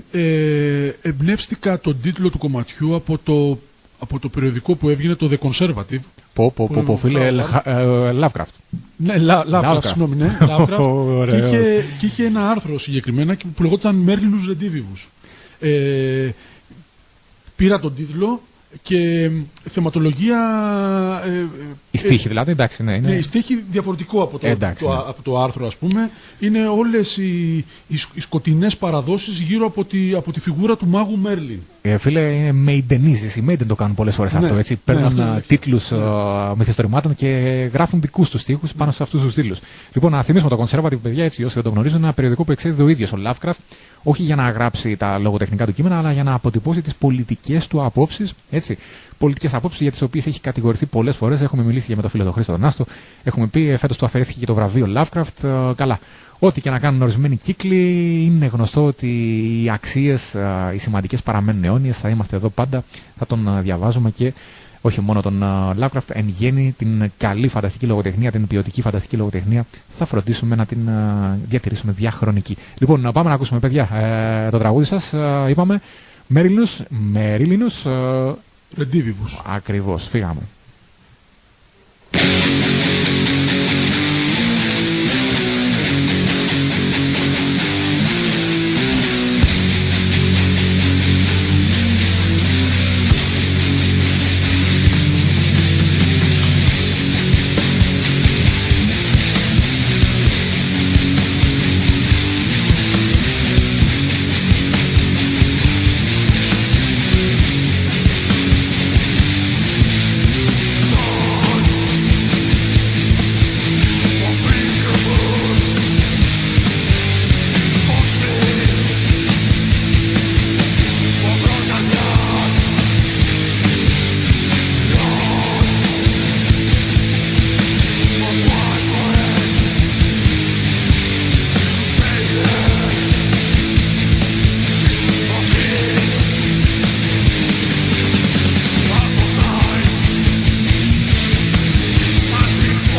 Λοιπόν, εισερχόμαστε στο τελευταίο ημίωρο και ήθελα, παιδιά, να μου πείτε τώρα το εξής. Τι ήθελα να μου πείτε, εγώ θα πω δηλαδή, ότι σαν να μην έφτανε το γεγονός ότι με γυρίσατε στις παλιές επικές εποχές με την κασέτα του πρώτου σας demo, επιστρέψατε στη δεύτερη δουλειά σας που κυκλοφόρησε το 2015 για να με τρελάνετε εντελώς, αποφασίζοντας να την κυκλοφορήσετε μόνο σε βινίλιο. Λοιπόν, πρόκειται για το EP Warlords of Cosmic Sovereign, το οποίο περιέχει 5 τραγούδια. Για πάμε λίγο να πούμε 2 λόγια για αυτή τη δουλειά. Και το Express of Sodomy, το Tragic Serenade και το Hunting the Chapel μόνο σε βινίλιο βγήκαν αυτά τα EP. Εντάξει. Φίλε, πραγματικά είναι επιλογή που εμένα μου αρέσει πάρα πολύ. Μπορεί κάποιος πιο νεαρός ή κάποιος άλλος να ακούει παράξενη. Εμένα σίγουρα μου αρέσει πάρα πολύ. Επαναλαμβάνω, πέραν του γεγονός ότι ο ήχος είναι διαφορετικός, αν και τα στούντιο είναι αλλιώς σήμερα, δηλαδή δεν θα καταφέρουμε. Είναι δύσκολο να βγάλουμε τον ήχο της δεκαετίας του 80 που μας άρεσε, αλλά σίγουρα είναι μια μουσική επιλογή που εγώ πιστεύω τιμά τα συγκροτήματα που την αποφασίζουν. Γιατί πολύ απλά είναι πολλοί που μπορεί να μην έχουν καν βινίλιο σήμερα. Έτσι. Απευθύνεσαι εκ των πραγμάτων σε λίγο, με heavy metal για λίγους, όπως λέγαμε παλιά στη War Flag. Έτσι. Σίγουρα. Λοιπόν, για πάμε λίγο. Αν σου ζητούσα να μου πεις κάποιες διαφορές από την πρώτη κυκλοφορία, τι θα μου ανέφερες? Επειδή είναι μισολαβή μικρό χρονικό διάστημα σχετικά μεταξύ του demo και του EP, δεν έχει ίσως τεράστιες διαφορές. Μόνο μπορούμε να πούμε ότι κάποιες μουσικές επιρροές που ίσως να μην είναι εμφανείς στα ακούσματα, αλλά μας επηρεάσανε και στο concept και στη μουσική. Και η μουσική, εντάξει, που είχαμε τα σταθερά όπως ξεκινήσαμε, αλλά στο concept κάποιες, δηλαδή είχαμε πιο πολλές αναφορές σε Lovecraft, ναι, και σε κάποιο concept πέρα δηλαδή από το demo, ας πούμε, πιο ανεπτυγμένο από τον demo, ας πούμε. Εγώ να συμπληρώσω στους φίλους ακροατές ότι κυκλοφορεί και αυτό από την Frost and Fire, έτσι, από την ίδια εταιρεία. Ναι. Έτσι. Λοιπόν, καταρχάς είναι πάρα πολύ ωραίο το artwork. Αξίζει το βινίλιο, παιδιά, πραγματικά αξίζει. Το λέω γιατί το έχω πάρει και έχουν κάνει μερακλείδικη πραγματικά δουλειά τα παιδιά. Και στην αισθητική του και στον ήχο. Ήχος, εντάξει, τον ακούτε αν είστε οπαδοί του πρωτογενούς black metal, αλλά δεν υπάρχει κανένας ενδιασμός προκειμένου να τους υποστηρίξετε. Αλλά και αισθητικά. Η άβρα, έτσι, του περιεχομένου της φανταστικής λογοτεχνίας είναι έντονη για όλους εμάς που μας αρέσει η φανταστική λογοτεχνία. Λοιπόν, και εκεί θέλω να περάσω τώρα, παιδες, ανιχνεύοντας στη μουσική σας την έντονη επιρροή του φανταστικού. Θα ήθελα να ρωτήσω την άποψή σας για τη λογοτεχνία του φανταστικού. Φαντάζομαι, εντάξει, έχουμε πει ήδη ότι τα κείμενα της σας αρέσουν και ποιους θα μπορούσαμε να πούμε ότι είναι αγαπημένοι σας συγγραφείς και ποια ρεύματα έτσι προτιμάτε? Επική φανταστική λογοτεχνία, τρόμου, οτιδήποτε. Λοιπόν, Χέγκερ, πάρε εσύ το μικρόφωνο και πες μας. Αγαπημένο συγγραφέα ή ρεύμα, ό,τι νομίζεις. Κυρίως γοθικός τρόμος, Lovecraft, Howard, Smith, Black, Derleth. Όλη η γενιά αυτή μου λες τώρα, έτσι. Όλη η γενιά αυτή η αμερικάνικη, με επίσης πιο κλασική ζεστή Bram Stoker, Shelley. Οι ρομαντικοί καταβολές, έτσι, οι ρομαντικές καταβολές της λογοτεχνίας τρόμου. Φίλε μου, Λίκε. Κυρίως το Howard. Κυρίως ο Howard, εγώ πιστεύω, κυριαρχεί στο είδος, ας πούμε, και στο Dreadful. Κυρίως Howard και Lovecraft, αυτά τα δύο κυρίως. Και δεν είναι μόνο και αυτά που γράφανε. Είναι και οι προσωπικές τους απόψεις που μας έχουν επηρεάσει σε πολύ μεγάλο βαθμό. Ήθελα να σε πάω, αλλά με πρόλαβες, θα σε πάω πλαγίως βέβαια. Να υποθέσω ότι είστε από εκείνους που συμφωνούν με την άποψη που έχω εκθέσει πολλές φορές σε άρθρα μου, ότι η λογοτεχνία του φανταστικού για να ξαναγίνει ποιοτική και προκειμένου να υπερβεί το τέλμα της ανούσιας εμπορευματοποίησης την οποία την έχει καθυλώσει κατά την προσωπική μου πάντα γνώμη, ο παγκοσμιοποιούμενος αστισμός, δηλαδή αυτά που αρχίζουν και έρχονται στην επιφάνεια μετά το δεύτερο μισό του 20ου αιώνα, αρχίζουν να μην μου αρέσουν, ιδίως μετά τον Μούρκοκ, παιδιά, αρχίζω να μην το παρακολουθώ με μεγάλη συμπάθεια αυτό που βλέπω έτσι ως προτινόμενη φανταστική λογοτεχνία. Εντάξει, υπάρχουν βέβαια και καλοί συγγραφείς, αλλά εν γέννη η τάση δεν είναι αυτή που με ικανοποιεί. Πιστεύετε λοιπόν ότι θα πρέπει να επανασυνδεθεί η φανταστική λογοτεχνία με τις ρομαντικές της καταβολές και να αποκτήσει ξανά, όπως συνέβαινε σε παλαιότερες εποχές, το λογοτεχνικό μέρος, να αποτελέσει μάλλον το λογοτεχνικό μέρος μιας συνολικής ρομαντικής, παραδοσιακρατικής και ιδεαλιστικής, τι είπα, κατάρα, λοιπόν, και ιδεαλιστικής κοσμοθέασης? Η προσωπική μου γνώμη είναι αυτή, την έχω καταθέσει πολλές φορές και θα ήθελα να μου πείτε και τη δική σας. Γιατί εγώ πιστεύω, προκειμένου να ξαναδιαβάσουμε κάποιον νέο Howard ή κάποιον νέο Tolkien ή κάποιον νέο Lovecraft, η λογοτεχνία του φανταστικού δεν πρέπει να είναι μέρος μιας εμπορευματοποιημένης διαδικασίας που έχει επίκεντρο τις ΗΠΑ, έτσι, και μάλιστα όχι τις ΗΠΑ του Lovecraft ή του Howard, έτσι, τις ΗΠΑ καταλαβαίνετε, ενώ τις νεοϊορκέζικες και τις χρηματιστηριακές. πρέπει για μένα η φανταστική λογοτεχνία να ξαναγίνει μέρος μιας ευρύτερης ρομαντικής παραδοσιοκρατικής κοσμοθέασης, προκειμένου να μπορούμε να απολαμβάνουμε τέτοια κείμενα. Γιατί αν ξεκινήσει να γράφει κάποιος απλά φανταστική λογοτεχνία, αποτυπώνοντας εμπειρίες που έχει από κάποιο RPG ή από κάποιο παιχνίδι ή από. Εντάξει, θα λείπει το ιδεαλιστικό υπόβαθρο που θα καταστήσει το έργο του διαχρονικό. Εμένα η γνώμη μου είναι αυτή. Δεν ξέρω, παιδιά, αν συμφωνείτε ή όχι. Συμφωνούμε απόλυτα 100% και κατά τη γνώμη μου, άμα δεν είναι η φανταστική λογοτεχνία, άμα δεν είναι ρομαντική και παραδοσιοκρατική, δεν είναι φανταστική λογοτεχνία. Έτσι ξεκίνησε, έτσι ξεκίνησε.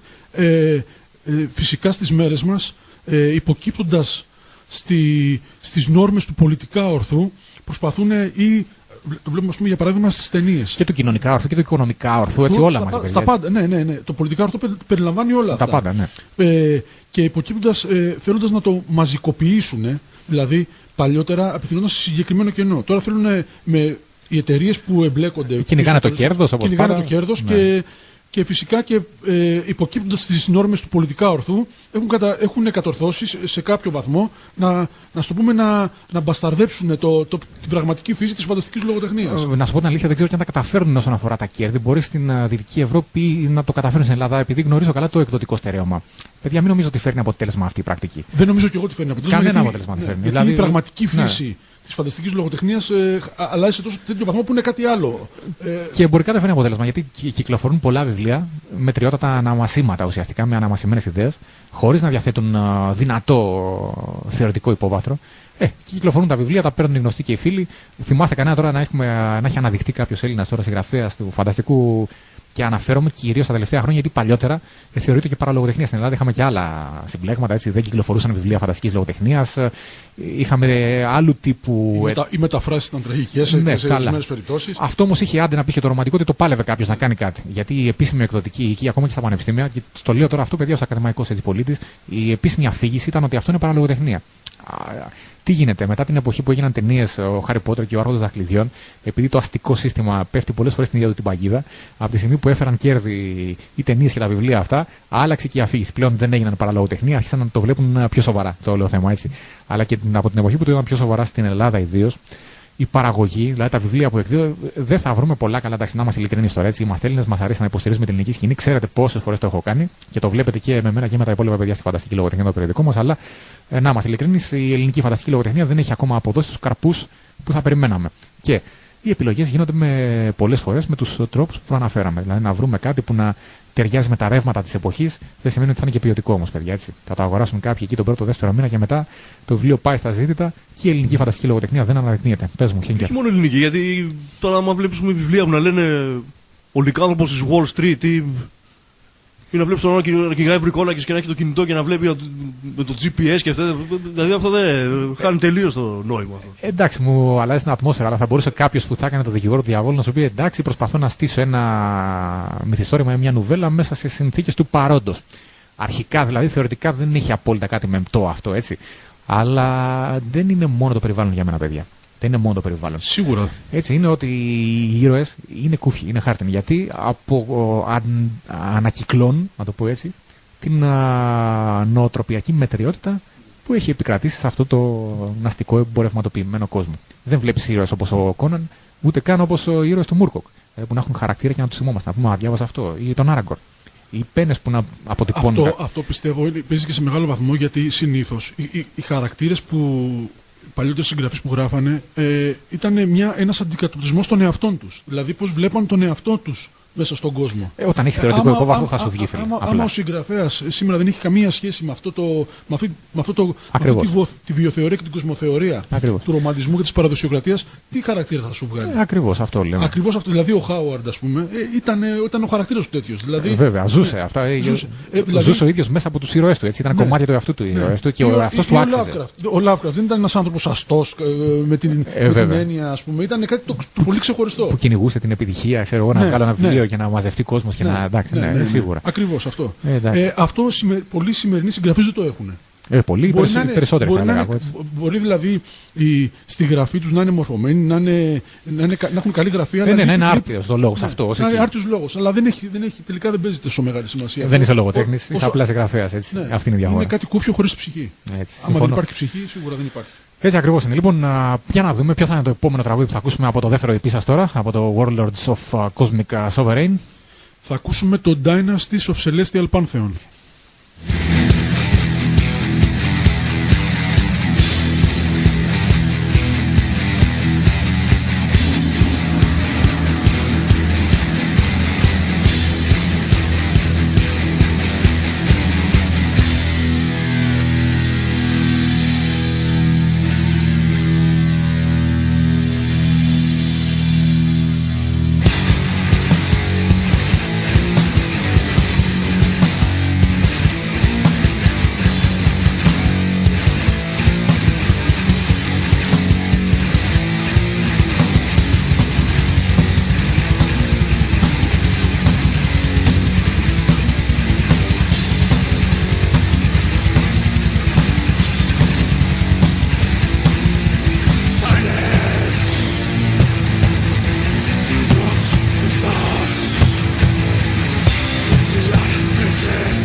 Λοιπόν, να χαιρετήσουμε τον φίλο μας τον Κώστα τον Epic που αποχωρεί όπως μας γράφει από το chat. Να είσαι καλά, φίλε, ραντεβού την επόμενη εβδομάδα.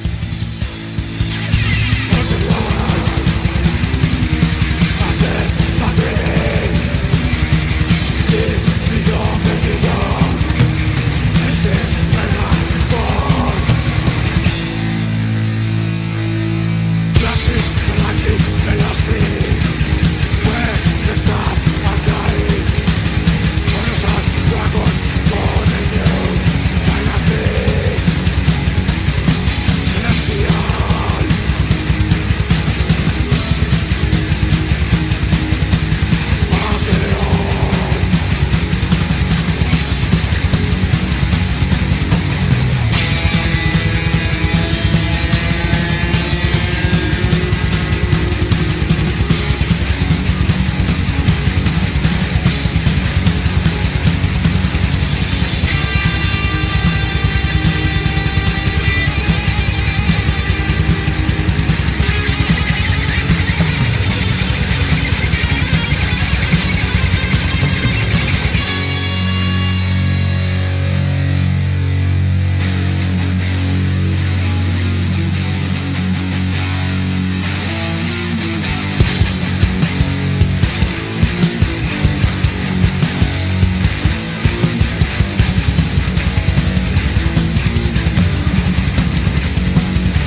Waters,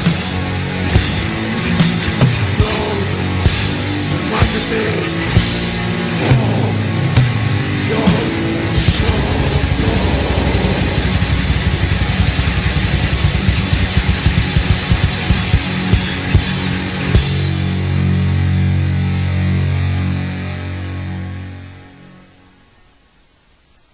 Πάμε σιγά σιγά καθώς έχουμε εισέλθει στο τελευταίο τέταρτο, έτσι να κάνουμε γρήγορα για τις τελευταίες ερωτήσεις. Θέλω να πείτε τη γνώμη σας για την ελληνική black metal σκηνή, πώς τη βλέπετε, και όχι μόνο την ελληνική, πείτε μας και για την μαυρομεταλλική μουσική γενικότερα.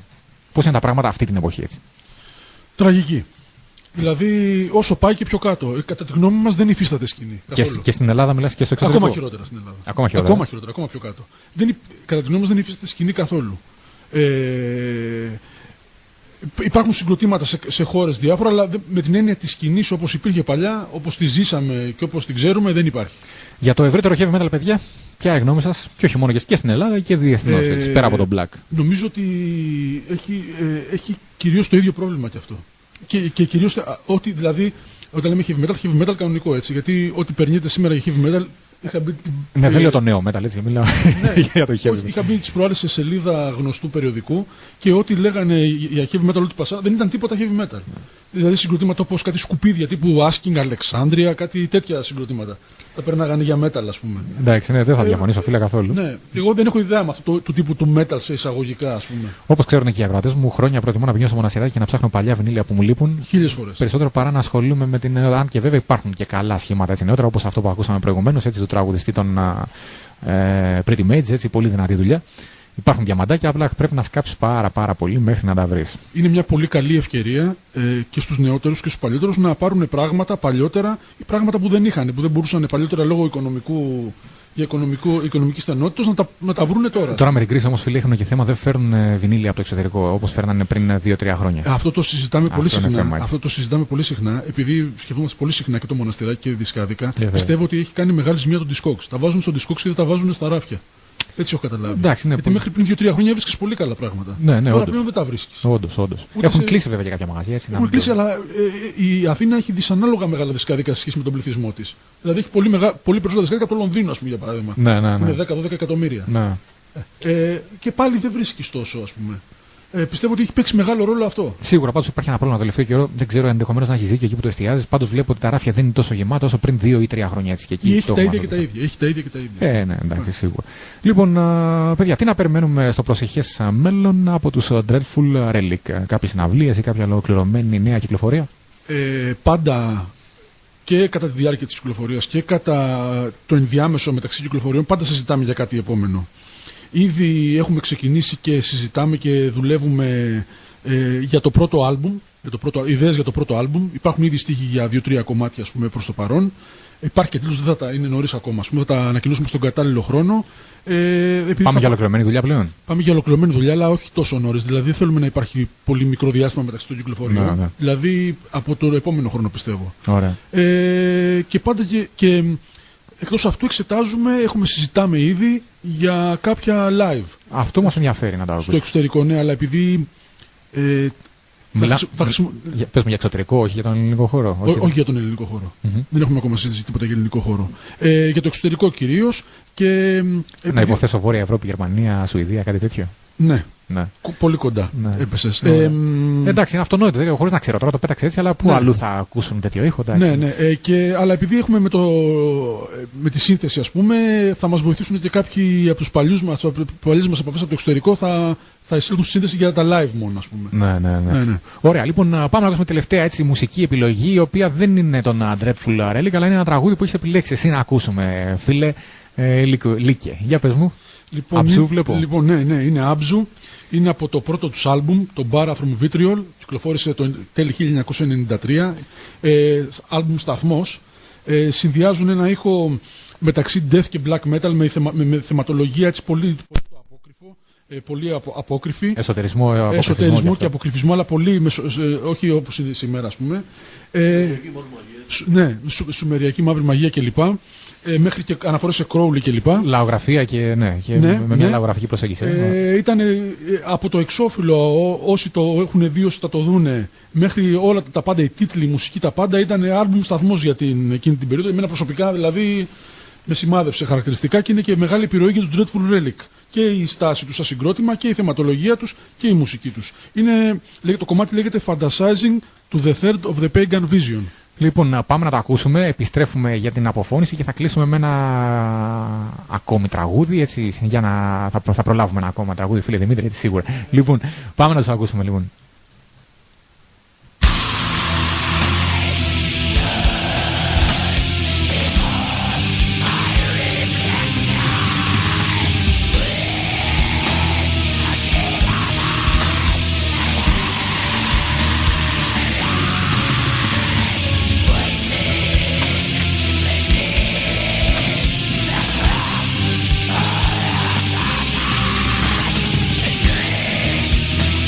I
Λοιπόν, χρησιμοποιώντας ως χαλί του Σάμπζου, λοιπόν, θέλω να περάσω στις τελευταίες ερωτήσεις, μιας και ο χρόνος μας πιέζει.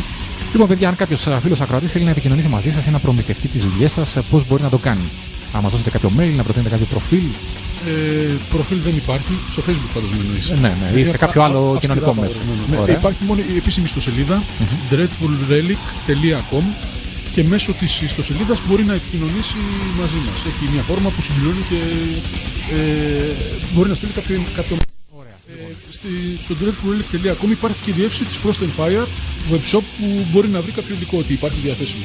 Πάρα πολύ καλά. Λοιπόν, έχουμε παιδιά και λέμε στο site, έτσι, σε αυτή τη φόρμα επικοινωνείτε με το συγκρότημα για οποιαδήποτε ερώτηση, για οποιοδήποτε σχόλιο ή αν θέλετε να προμηθευτείτε κάποια δουλειά τους. Λοιπόν, παιδιά, φτάσαμε στο τέλος και της σημερινής μας εκπομπής. Εγώ δεν έχω να κάνω τίποτα παρά να ευχαριστήσω όλα τα παιδιά που ήταν στο chat και βέβαια τους φίλους που άκουσαν την εκπομπή χωρίς να εισέλθουν στο chat. Εμείς θα τα ξαναπούμε το επόμενο Σαββατοκύριακο. Ανανεώνω το ραντεβού μας για το επόμενο Σάββατο. Το Ατσάλινο Ρόδο θα είναι εδώ 2 με 4 όπως πάντα. Μην ξεχνάτε να επισκέπτεστε την σελίδα της Φοιτητικής Λέσχης Φανταστικής Λογοτεχνίας στην διεύθυνση flefalo.blogspot.gr, καθώς επίσης και να ενημερώνεστε για τις δράσεις και την αρθρογραφία μας από την σελίδα στο Facebook που εμείς έχουμε, φίλε, λοιπόν, την οποία μπορείτε να βρείτε γράφοντας Φοιτητική Λέσχη Φανταστικής Λογοτεχνίας Ολογράφος στην μηχανή αναζήτηση του Facebook, να πατήσετε like ή μου αρέσει στην σελίδα που θα εμφανιστεί και από εκεί και πέρα θα μπορείτε να ενημερώνεστε για τις δραστηριότητες της Φοιτητικής Λέσχης Φανταστικής Λογοτεχνίας. Αυτά για σήμερα από εμένα. Εγώ σας χαιρετώ και τελευταίο τραγούδι για σήμερα θα είναι δική μου επιλογή, δεν θα είναι black.